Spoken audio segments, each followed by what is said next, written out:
Welcome to Small Business, Big Network, the podcast for small business owners who want big results from their networking. I'm Liz Drury, a freelance voiceover artist who knows that if you're not working, then networking could help. Phil Coley is the Chief Sales Officer of the Business Plus Group, which incorporates a wide range of business services. He's also the founder of a business network that's been made accessible to the deaf community. Thank you very much for joining me on the podcast today, Phil. Oh, it's been really great to be here today with you, Liz, so thank you for inviting me. Now, Phil, you wear a number of business hats, I think it's fair to say. How would you describe your business interests currently? I would probably describe them as all about business services, but predominantly around making money for businesses through sales and marketing and managing that money through our accountancy practice. And you've been an entrepreneur from a pretty young age. Tell me about your first business venture.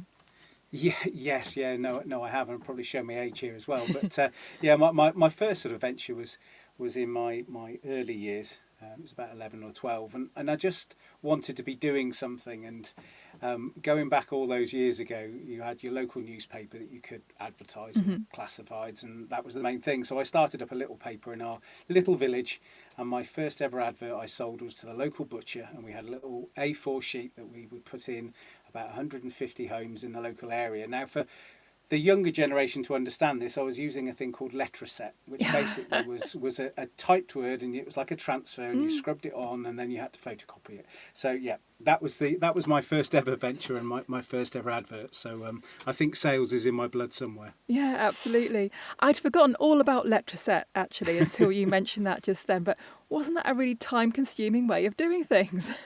Oh, hugely. I mean, everybody today goes, "Oh, I've got to do things on computer." I was like, "Well, you should try Letraset," particularly when you run out of a letter. Yes. You had to go back to WH Smith's to buy another sheet of all the letters. So, what would you say your ambitions were back then?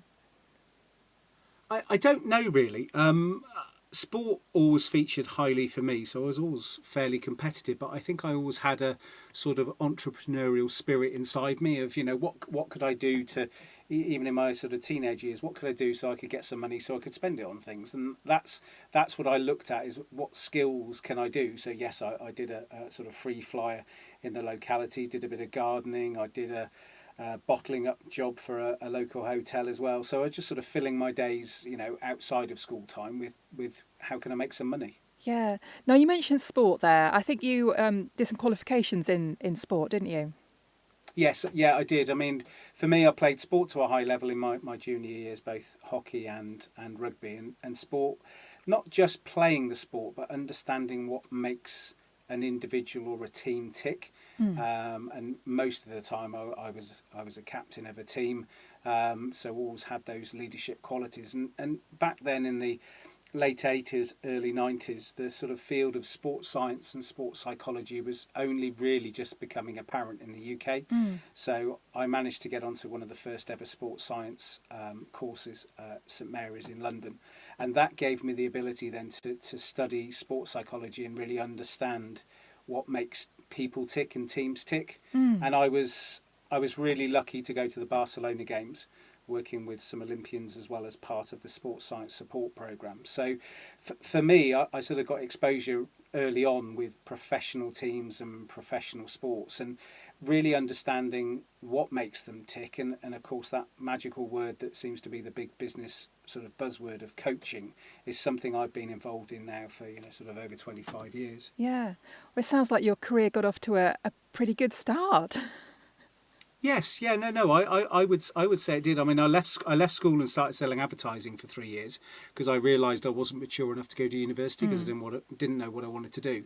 So again, that gave me a grounding in sales and the hard line of sales, and then my sort of passion for sport. I could go and do the degree I wanted, and I was only three years on, but I was much more mature in what I wanted to do and how I could do that, and that was really fortuitous. Yeah. So where has your career gone since then?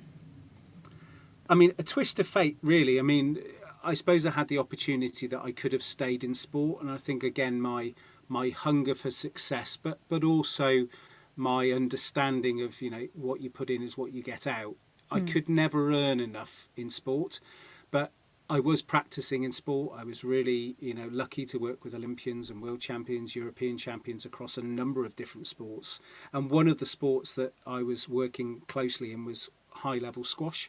So I was working with Squash UK, and I was on the side of a squash court working with some up-and-coming juniors at European championships, and was watching a particular game, and then somebody tapped me on the shoulder, and I turned around. It was a mother of an aspiring squash player, and she said, "Oh, you're a sports psychologist or a sports scientist, so I believe." And I said, "Yes, yeah, no, I am, and I do this." And she went, "Do you ever do anything in business?" And I was like, "What do you want me to do?" And she said, "Well, I'd love you to come and talk to my sales teams and talk about, what makes a team and motivation, visualization, and all the things I could do." And I was like, more than happy to do that. I mean, I know that I can stand up in front of people, and obviously I had 3 years in business before that time. So I was like, yeah, no, I'll come and do that. Not really knowing quite what I was letting myself in for, but having a level of confidence to go, yes, I can do that. So it turned out at that stage that she was actually the sales director for Debenhams, and she wanted me to do a whole training course with all of their senior sales managers.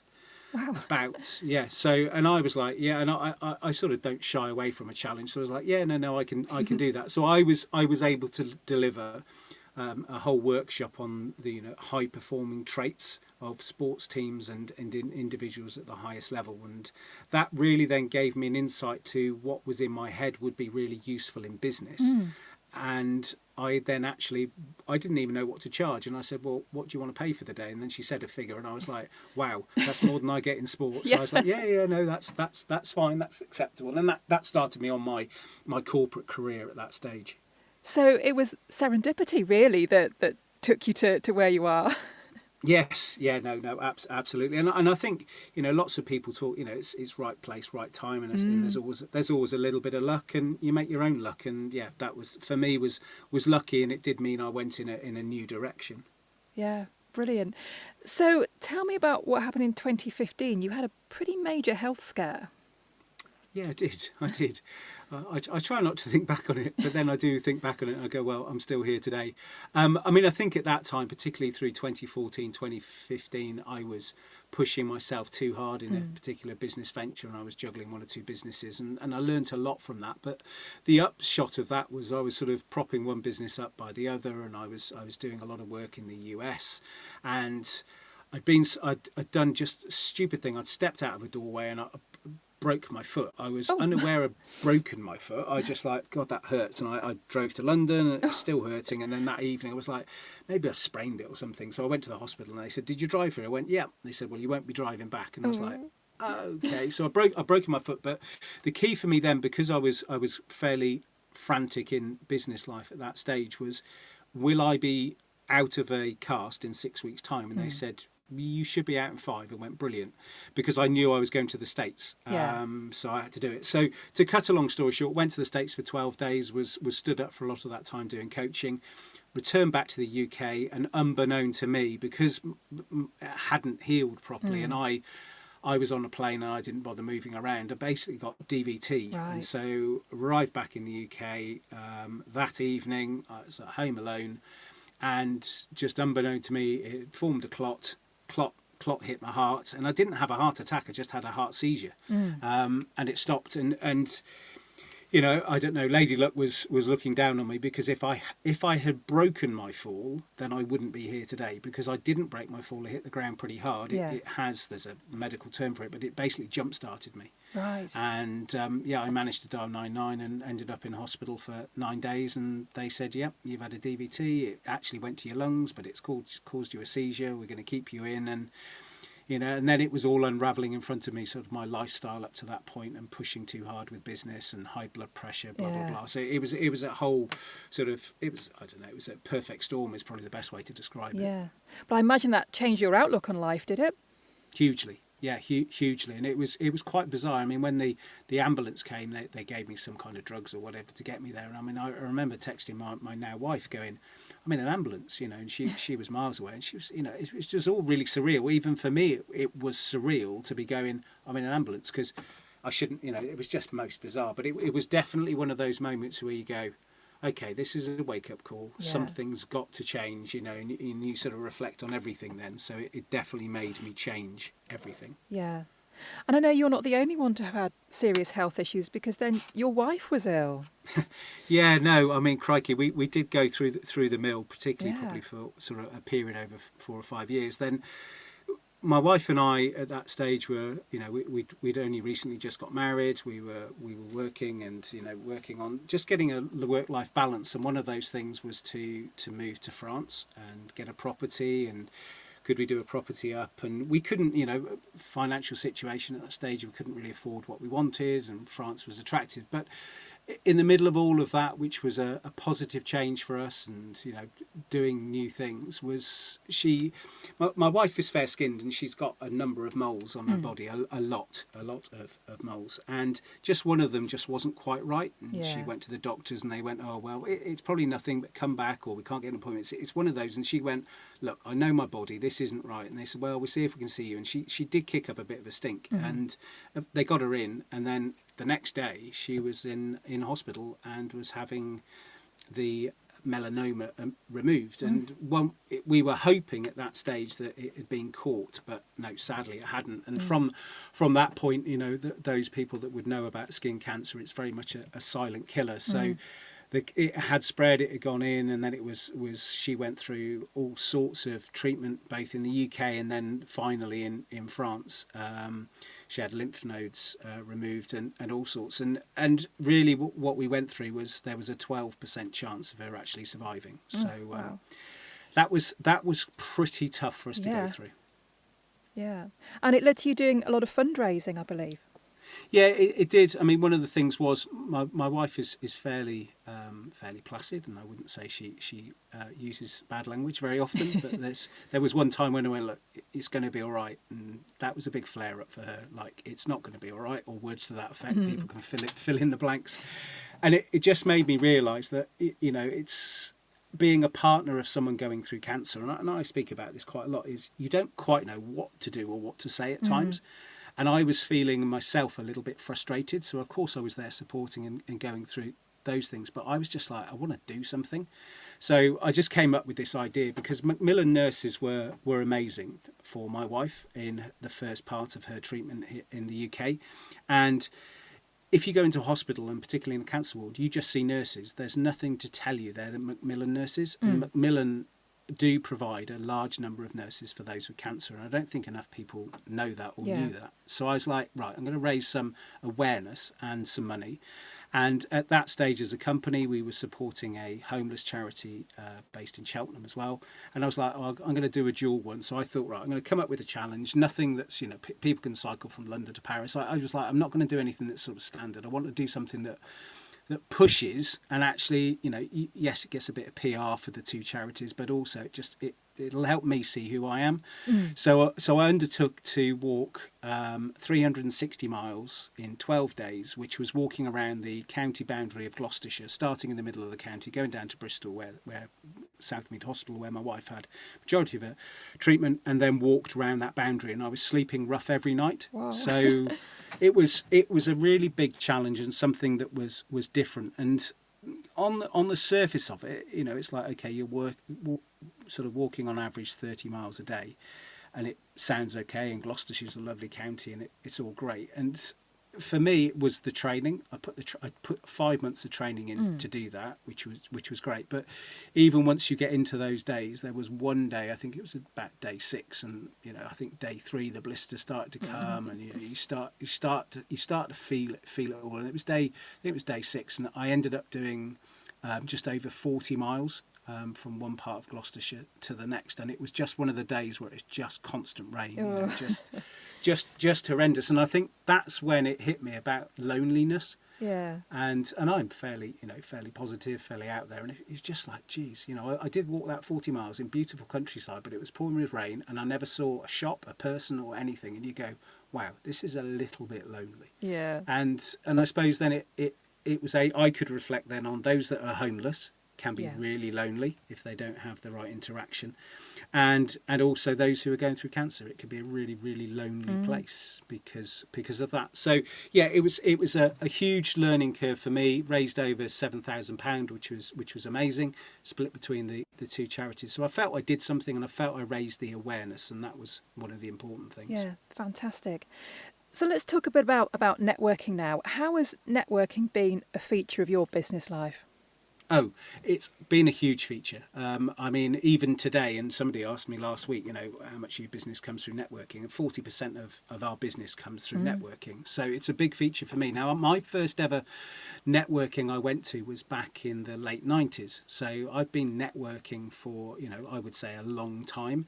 And I've done some of the established groups, and I've done some of the smaller groups. And for me, the number one with networking is it does work. And you just have to have a process and a mindset with networking to make it work. So I've tried them all. I've done it all, and I've tried all different ways of doing it. And what I found, and particularly in the last couple of years, is I think networking now is even better than it's ever been, because you have the choice now of face-to-face and online. Yeah. You have that choice now. And I think for me, any of my businesses wouldn't have happened without good networking. Yeah. And so what do you think is working for you personally in your business now? What kind of networking?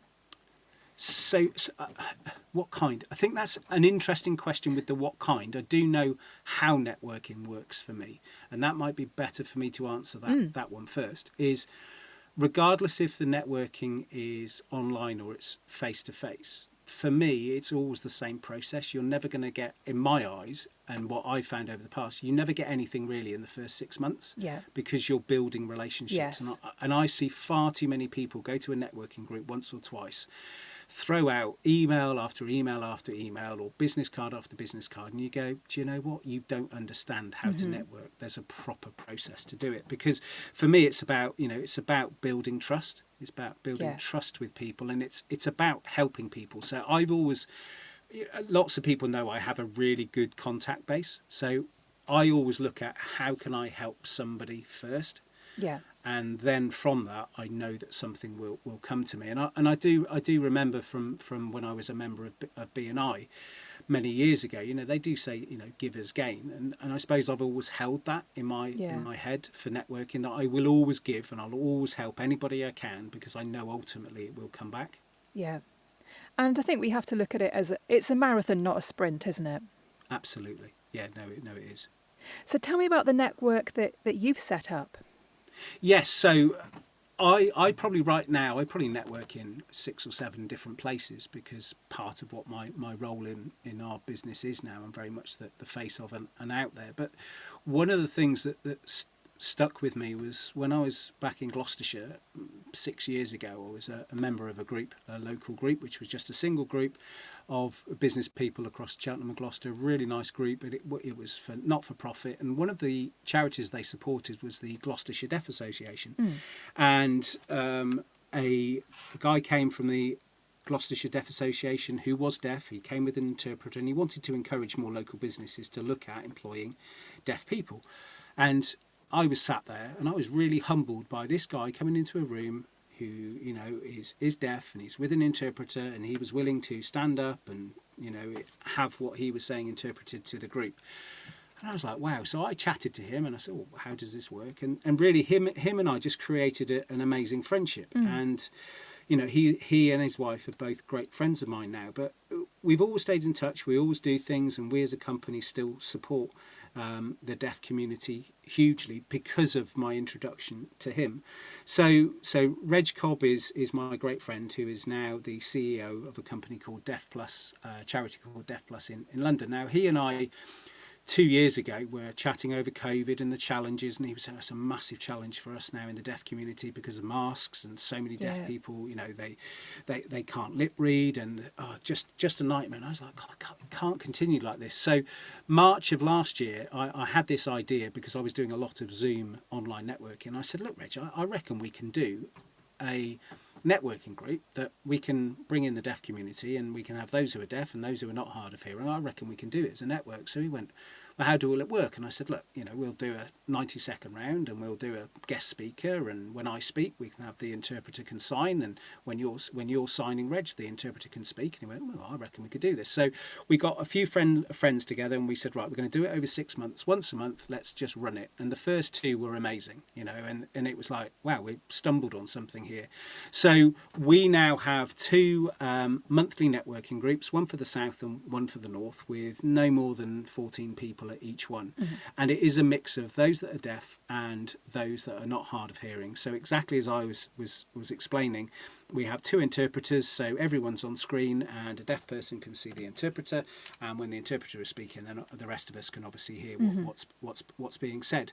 And it's amazing the feedback we get, and it's amazing when you talk to people. So people go, oh, well, I know somebody who's deaf, or I know somebody who's hard of hearing, and they're doing this. And suddenly we've opened up into this whole new area. So in one way, people go, oh, it's great, Phil. And I go, it is great, but in another way, it's massively sad that there's only these 2 networking groups in the whole of the UK. We actually think in the whole of the world, if we're honest, that actually caters for the deaf community in business, working with other business people. So as I say, it's great in one way, and it's really sad in another way. But I think we're on the cusp of something, and we're working with another networking group in the south called Zoco, and they're kindly coming on board as a partner, and they run online and also face-to-face, and they've committed to testing and trialling at their face-to-face meetings, having a signer there as well, so that we can incorporate the deaf community. So yeah, it's really exciting.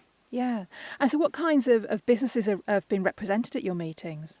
So we've had a whole range. We've had larger organisations who come through my network. We've then had smaller organisations and solopreneurs as well from both sides. So we have some deaf charities come. We also have some people in the deaf community that are either we've got a physiotherapist who is deaf, who works in there. We have a chef who is deaf.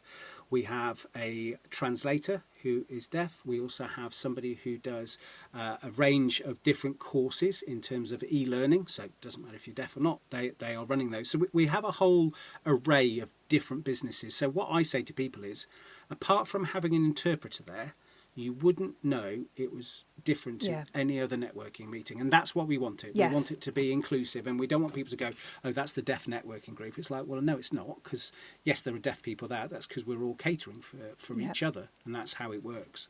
Yeah. Yeah, it's a network that is accessible to deaf people, but not a deaf people's network. Absolutely, absolutely. So what are your plans for the future?